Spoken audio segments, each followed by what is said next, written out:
Mais, monsieur Gaston, vous ne travaillez pas? Oh, bonjour, mademoiselle Jeanne. Non, je suis en CDI, voyez-vous. En CDI? Oui, en confinement à durée indéterminée. Vous êtes malade? Oh, taisez-vous, je suis en plein burn novembre. Vers novembre. C'est-à-dire 3 mois après le burn-out, hein. Monsieur Gaston, pendant que vous dévalisiez les rayons de papier toilette, aux États-Unis, eux, ils dévalisaient les rayons d'armes. On n'a pas tous la même notion des trous de balles, hein. Mais restez bien à distance avant que je mette mon masque, là. C'est mon invention, ça. C'est difficile à porter. Mais vous faites quoi avec ce pantos? Ben, ça, c'est pour lutter contre la pandémie. Vous n'en auriez pas un plus officiel? Oui, bien sûr. J'ai celui-ci, là. Ben, c'est comme ça que vous portez le masque, vous? Ben, c'est pour lutter contre le Covid. Monsieur Gaston, c'est sur le nez, le masque. Et puis, il est sale, votre masque. Bon, finalement, l'infirmière a dit de le changer tous les 4 heures, mais moi, je trouve que c'est un peu exagéré, hein. C'est sûr que de faire comprendre à un mec qui doit changer son masque toutes les 4 heures, alors qu'il change son slip que toutes les 2 semaines, c'est pas gagné, hein.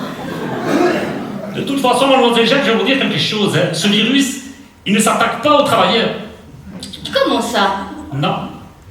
Il ne s'attaque seulement aux gens qui vont dans les bistrots, restaurants, discothèques, mais il ne s'attaque pas aux travailleurs. C'est bien fait qu'il l'a dit, hein. Mais alors, les sommelières qui travaillent dans les restos, elles sont à risque ou pas? Alors, ça c'est la règle du mètre et demi qui s'applique. Du mètre et demi? Je vais vous expliquer. D'accord. Les gens qui sont dans les restaurants sont assis. Ils ne dépassent pas le mètre et demi. Donc la serveuse ne risque rien. Les gens non plus qui ne dépassent pas le mètre et demi ne risquent rien non plus. Voyez-vous? Monsieur Gaston, je crois qu'il faut arrêter la chloroquine, là. La chloroquine du docteur Raoult, là. Oui. Oh. Oui, tout bip qui dit que rien qu'en se lavant les mains, on éradique la pandémie. Si c'est un savant de Marseille qui le dit... Mais vous faites quoi avec cette machine-là? Oh, voyez-vous, ça c'est une machine que j'ai fabriquée moi-même, hein. C'est assez spécial, oui, en effet. Voyez-vous, ça c'est un véritable anticorps qui neutralise tous les variants, mutations et souches qu'on pourrait trouver dans le virus. Je vais vous faire une petite démonstration. D'accord. Il s'attaque directement à la molécule spike.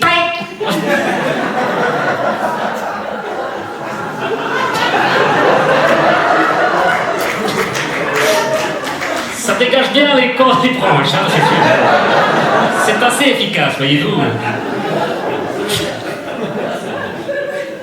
Bon, en fait, ça empêche le confinement, finalement, hein, mais...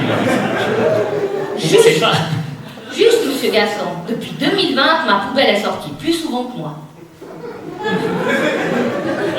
Et moi, avec tous les apéros que j'ai fait tout seul chez moi, je me demande comment j'ai pas attrapé le ver solitaire, hein.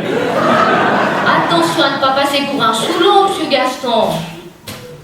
Y a pas de risque, hein. Depuis 2 ans, j'ai mis plus d'alcool sur mes mains que dans mon dossier. Ouais, ben on aurait dû se méfier qu'une année qui s'écrit 2 fois 20, ça donne une quarantaine. Oh, soyons positifs. Non, négatif, c'est mieux. Au fait, on dit le ou la Covid? Alors ça... Quelque chose qui t'empêche de sortir, de voir des potes et d'avoir des contacts physiques.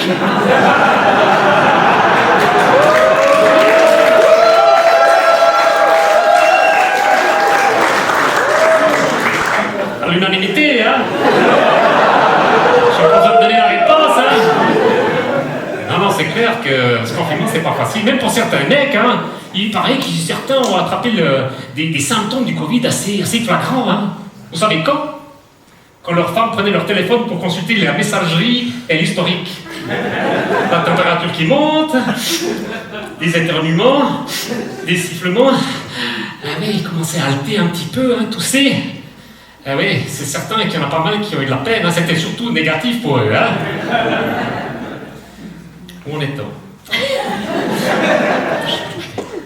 Monsieur Gaston, si je peux me permettre, durant ce long confinement, vous avez quand même eu un PCR. Un PCR? Oui, un plan cul régulier. Ah, une petite amie, vous voulez dire? Oui. Oh, ça c'était il y a longtemps, ça c'était... Il y a 20 ans, c'était une relation maestro. Pardon? Oh, une relation sans contact, finalement. À 20 ans, quel bel âge. Oui, il ne fait pas bon avoir 20 ans en 2020 quand même, hein? Oh, il y a pire. Imaginez être né en 1900. Eh bien, avant vos 40 ans, vous auriez connu une grippe espagnole, un krach boursier et 2 guerres mondiales. Alors, pleurnichez en 2021 parce qu'on veut juste vous faire une piqûre dans le bras, ça va, hein? Oh! Petite piqûre, petite piqûre, petite piqûre! Est-ce que j'ai une gueule de petite piqûre? On nous prend pour des cobayes? Et ça va? On veut nous faire la piqûre, on veut nous localiser, on veut nous magnétiser, nous robotiser, je sais plus de mon zé, là. J'avais bien sodomie. Oh non, c'est un peu compliqué. Monsieur Gaston, faut arrêter d'écouter tous ces fake news. Le pass sanitaire, c'est juste comme le permis de conduire. Ah bon? Parce qu'il faut un permis pour conduire maintenant? Bon, il n'est pas obligatoire, mais grâce à lui, on est libre d'aller où on veut. Oh, ça c'est une atteinte à la liberté individuelle, hein? Ça c'est juste pour alimenter le lobby des auto-écoles, hein? Ça permet quand même d'avoir moins d'accidents graves et de ne pas surcharger les urgences. Oh, ça c'est faux. Ah bon? Non.